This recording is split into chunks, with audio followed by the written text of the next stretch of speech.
El mundo desde el aire. Nuestro viaje comienza en Oxford Hall, una casa señorial del medievo rodeada por un foso defensivo.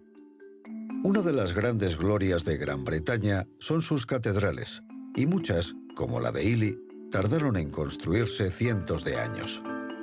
En el centro del país hay varios castillos medievales imponentes, y Warwick es un excelente ejemplo.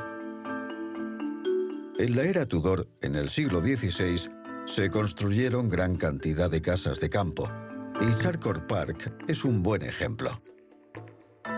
Una de las mejores universidades del mundo es la de Oxford.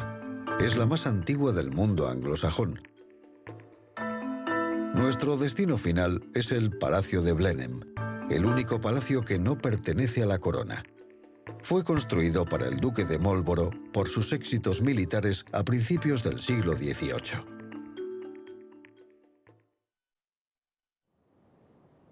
En la zona central de Inglaterra se han construido grandes casas y propiedades desde la época medieval, y muchas aún sobreviven, como veremos en este viaje. Esto es Oxford Hall. Fue construido en 1482 y está rodeado por un foso. Siempre ha sido una casa familiar, y aunque no fue construido como fortaleza, la impresionante caseta de vigilancia que protege el puente de entrada fue fortificada por si acaso. Su diseño quiso evidenciar el poder y el prestigio del propietario. En el siglo XVIII, un lado se derribó para levantar una casa en forma de U, y en el siglo XIX se rehizo parcialmente. La torre y varias ventanas también se agregaron en esa época.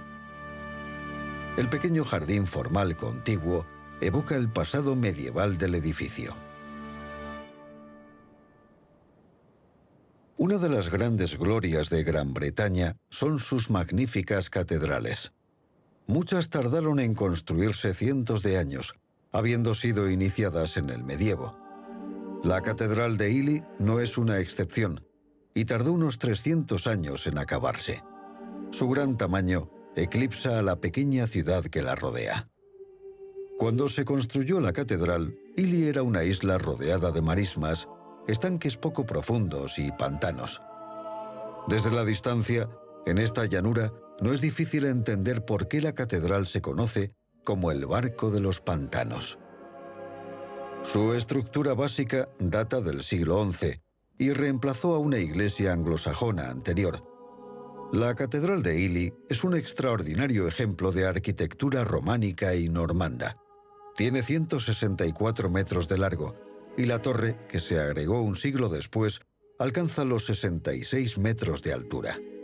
Se le han añadido elementos durante casi 1000 años. Esos cambios y restauraciones dieron como resultado la magnífica catedral que vemos hoy. En 1630, el rey Carlos I le concedió una licencia de drenaje al conde de Bedford para convertir los pantanos en tierras de cultivo y evitar las inundaciones en grandes áreas de esta zona tan llana. El resultado fue este paisaje que vemos. El conde comenzó a excavar un canal para drenar el agua, pero esa idea no tuvo gran éxito. Luego se construyó otro canal paralelo al antiguo, creando un área central entre los dos con 32 kilómetros de largo y 1,5 kilómetros de ancho. Esa gran extensión central está más baja que el área circundante, por lo que cuando hay mucha agua, actúa como terreno inundable y a veces se convierte en un enorme lago poco profundo. Hoy, esta extensión central es un área especial dedicada a la conservación y un importante santuario de aves. Situada en la campiña inglesa está Kirby Hall. En su día fue una de las casas Tudor más grandes. Se construyó durante el reinado de Isabel I. Su historia está asociada a la ruina de su propietario y de la casa. Sir Christopher Hatton, uno de los favoritos de la reina, compró la casa y gastó su dinero en amueblarla y diseñar los jardines con la esperanza de que la reina le hiciera una visita. Pero nunca vino, ya que Sir Christopher cayó en desgracia. Cargado de deudas, murió sin haber vivido nunca en ella. La casa estuvo ocupada hasta 1800, cuando el nuevo propietario se mudó a una casa más espaciosa y la abandonó. A finales del siglo XIX, el pastor de la finca vivía aquí junto con sus ovejas que deambulaban por las habitaciones. Esta importante casa de estilo renacentista Tudor fue rescatada por el Estado en 1935 y mucho más tarde se restauró su jardín formal de estilo francés. Al menos Kirby Hall sigue en pie. Desde 1900, más de 1.200 casas señoriales se han perdido, sobre todo debido al gasto que supone mantenerlas. Pero miles sobreviven, y muchas son ahora propiedad de organismos públicos. Sin embargo, otras, como Bottom House, se han convertido en fideicomisos de caridad para poder ser protegidas en el futuro. Los ingresos de las entradas o eventos se destinan al continuo trabajo de conservación. Esta casa que vemos es en gran parte trabajo de Ralph Montague, primer duque de Montague, que heredó en 1683 lo que entonces era un edificio Tudor más simple. Todavía quedan restos en la parte trasera de la casa actual. Montague había sido embajador en Francia y quería llevar la belleza y el estilo francés a un paisaje inglés. La obra resultante se conoce como el Versalles inglés. Durante el período Tudor, los monasterios católicos fueron clausurados y todas las catedrales e iglesias se convirtieron a la fe anglicana. Sin embargo, en la esquina de una parcela de Northamptonshire se encuentra uno de los edificios religiosos más extraordinarios del país. Este pabellón triangular fue diseñado por Sir Thomas Tresham, tras pasar un tiempo en prisión por ser católico en 1593. Diseñó el edificio para representar su creencia en la Santísima Trinidad, Padre, Hijo y Espíritu Santo, y el número 3 está por todas partes. 3 paredes, cada una con 3 ventanas triangulares y coronadas por 3 gárgolas. El edificio tiene 3 pisos, una chimenea triangular adornada con tréboles y una inscripción en latín alrededor del friso con 33 letras. Y eso solo en el exterior. ¿Para qué se usaba este edificio? Pues aquí era donde vivía el criador de conejos de Sir Thomas Tresham, con los que proveía de carne y pieles a la casa.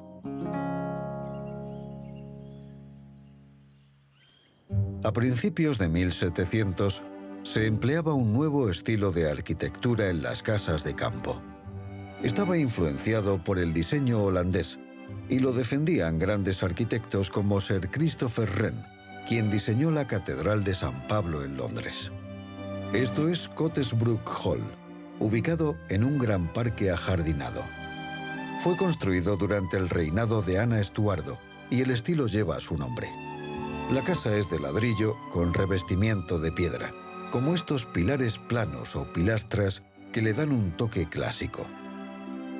Una de las grandes innovaciones del momento fue la introducción de las ventanas de guillotina, que eran más grandes y, en consecuencia, permitían que entrara más luz en la casa. En los últimos 300 años no ha habido ninguna alteración importante en Cottesbrooke, por lo que es un excelente ejemplo del estilo Reina Ana.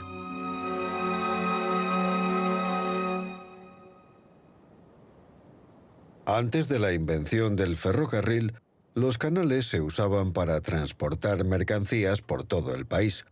A finales del siglo XVIII se habían convertido en una maravilla de la ingeniería, y las barcazas podían atravesar colinas utilizando complejos sistemas de esclusas. Esto es el Hutton Flight, en el Grand Union Canal que unía Londres y Birmingham. Aquí las esclusas se llaman escalones, porque hay 21 esclusas en fila, y entre cada una siempre hay suficiente agua para llenar y vaciar las esclusas. El Hutton Flight era conocido en su momento como la escalera al cielo. En menos de 100 años se excavaron unos 3.500 kilómetros de canales en Inglaterra. Como ya no se transportan mercancías por los canales, hoy son los turistas los que los disfrutan, contratando pequeñas barcas en puertos deportivos de todo el país. Los castillos son los edificios que más evocan el pasado medieval y todavía hoy despiertan nuestra imaginación. Encarnan el ideal romántico de la caballería, de las batallas épicas y la lealtad a la corona y al país. Este es el castillo de Warwick, que comenzó siendo una mota feudal en 1068. La mota era una elevación sobre la que se levantaba la torre. Alrededor quedaba el patio, creando un recinto amurallado. 100 años más tarde comenzó a construirse el castillo de piedra, y en los siguientes 200 años se amplió poco a poco y se hicieron modificaciones en el edificio principal con vistas al río. En el siglo XVI, la época de los grandes castillos había terminado y Warwick cayó en el abandono, pero volvió a la vida desempeñando un importante papel durante la Guerra Civil del siglo XVII y más tarde se convirtió en una magnífica casa de campo. En 1978, el grupo Tissot compró el castillo y desde entonces es una atracción turística donde se han realizado exquisitos trabajos de restauración. A orillas del río Avon se encuentra Charcourt Park, una gran casa Tudor del siglo XVI. De hecho, la reina Isabel estuvo aquí como invitada de Sir Thomas Lucy, que la construyó en 1558. Su posición junto al río Avon y su espléndido parque la convierten en una de las casas más destacadas de la época Tudor. Frente a la casa hay un pabellón de entrada diseñado en el mismo estilo. Sus torretas son iguales que las de la casa principal. En el techo hay una fila de chimeneas que centralizan la gran cantidad de chimeneas de la casa. Pero como la mayoría de las casas de cualquier época y tamaño, algunas partes se han modernizado, adaptado o reconstruido. Durante el siglo XIX se le hizo una nueva fachada oeste en estilo neo-Tudor y el interior de la casa fue completamente remodelado. Charcourt está cerca de Stratford-upon-Avon, lugar de nacimiento de William Shakespeare. Hay una historia que probablemente sea cierta, aunque se registrara unas décadas después, que dice que de muchacho lo pillaron cazando ciervos y conejos en el coto de Sir Thomas Lucy. Sir Thomas, que era el juez local, lo azotó y lo encarceló. Quizá después de aquello, Shakespeare dejara Stratford y se marchara a Londres buscando fama y fortuna. Hoy, Shakespeare es considerado el mejor escritor en lengua inglesa y el mejor dramaturgo del mundo. Probablemente nació en esta casa con entramado de madera en Stratford-upon-Avon en 1564. Se casó a los 18 años y a los 20 ya estaba en Londres escribiendo y actuando. Sus 39 obras se han traducido a la mayoría de idiomas y se interpretan más que las de cualquier otro dramaturgo. A los 50 años compró New Place, que por desgracia ya no existe. Murió aquí en 1616. Hoy ese espacio pertenece a la Fundación Shakespeare Birthplace, que lo ha convertido en un jardín diseñado para los turistas. Cerca, a orillas del río Avon, se encuentra el Royal Shakespeare Theatre, construido en la década de 1930 sobre los restos del Memorial Theatre del siglo XIX, que fue destruido por el fuego. Este teatro es la sede de la Royal Shakespeare Company, mundialmente famosa por sus interpretaciones de las obras de este autor. Durante la segunda mitad del siglo XVIII surgió un nuevo estilo de jardín. Era una visión idealizada de la naturaleza, inspirada en pinturas del siglo XVII que retrataban paisajes imaginarios clásicos con templos y edificios similares. En Farnborough Hall, el terreno se inclina para tener vistas del lago. A la izquierda de la casa hay un paseo flanqueado por árboles y un seto de laurel. Su trazado curvo ofrece excelentes vistas del campo por el que discurre. Este diseño majestuoso fue concebido en los inicios del movimiento paisajístico inglés y es un adelanto de los grandes parques ingleses de finales del siglo XVIII. El paseo conduce a un templo jónico y a un pabellón ovalado que tiene 2 pisos y elaborados trabajos de yesería. Aquí los invitados podían hacer una pausa y disfrutar de un refrigerio que trajeran de la casa. Es raro que haya sobrevivido este diseño paisajístico de Farnborough Hall, por lo que ahora forma parte del patrimonio del país. Sus visitantes pueden retroceder en el tiempo y maravillarse con esta hermosa creación. A veces la negligencia puede ser algo bueno. Este es el castillo de Broughton, que debido a décadas de abandono se ha mantenido casi sin cambios desde las modificaciones Tudor del siglo XVI realizadas en el castillo medieval original. A principios del siglo XIX, el 15º barón Sean Seal se entregó a una vida de frivolidad y extravagancia y se mudó a una casa más elegante, dejando Broughton abandonado. Las habitaciones se deterioraron pronto debido al mal uso. En 1837 la mayor parte de los muebles se vendieron en 12 días. Es irónico que el despilfarro de la fortuna familiar seguramente salvara a Broughton de los excesos arquitectónicos de la época victoriana. El 16º barón Sean Seal, que era sacerdote anglicano, rescató el castillo a finales del siglo XIX y lo devolvió a su antigua gloria. Algunas casas se mantuvieron igual no por negligencia, sino por falta de dinero para hacer mejoras. Como Chastleton House, construida a principios del siglo XVII. Se considera una de las casas de campo más elegantes y proporcionadas de este periodo, y la construyó el próspero comerciante de lana Walter Jones para hacer ostentación de su riqueza y poder. Pero posteriormente, la casa y la finca tuvieron problemas financieros y por eso solo se le hicieron mejoras modestas. En el siglo XIX se renovaron la cocina y las tuberías. Sus últimos propietarios, descendientes del constructor original, tampoco tenían dinero para hacer mejoras.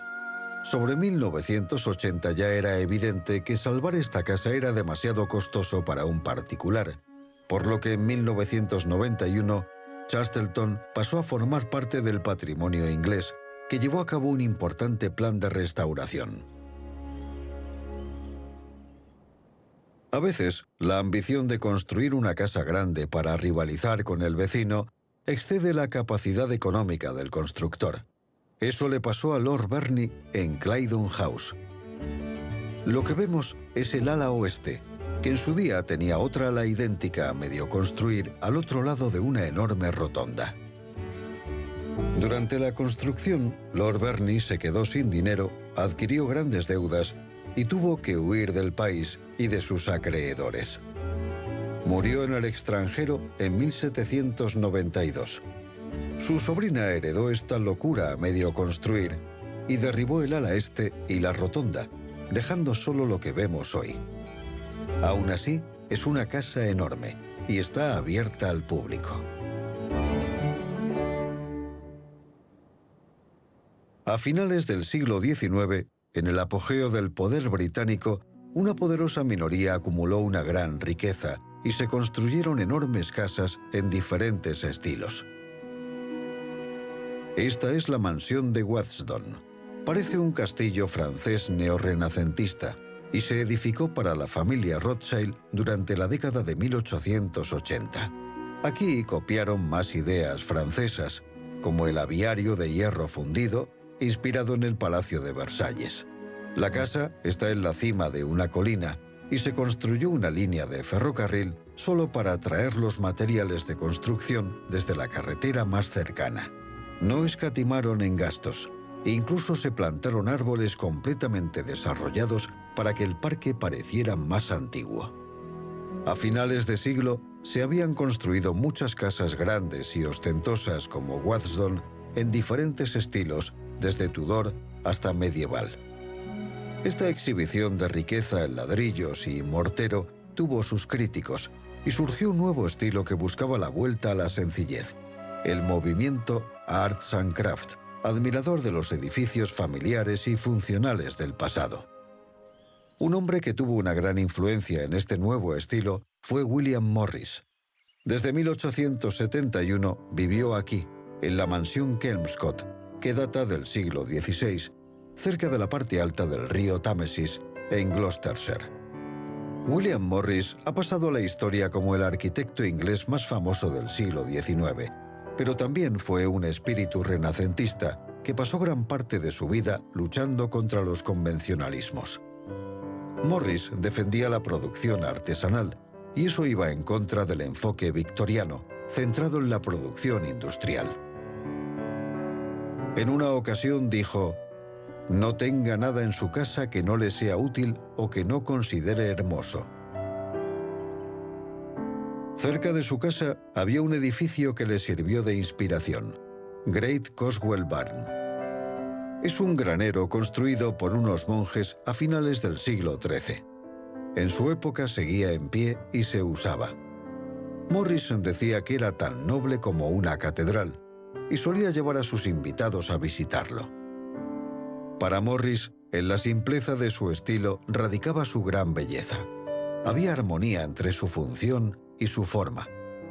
Morris, junto con otros arquitectos y diseñadores, comenzó a defender las casas de estilo más local y familiar, en lugar de las grandiosas mansiones de la Inglaterra victoriana.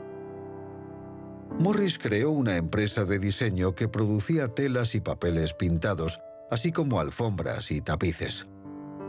Muchos de sus diseños se inspiraron en el medievo y todavía se reproducen hoy.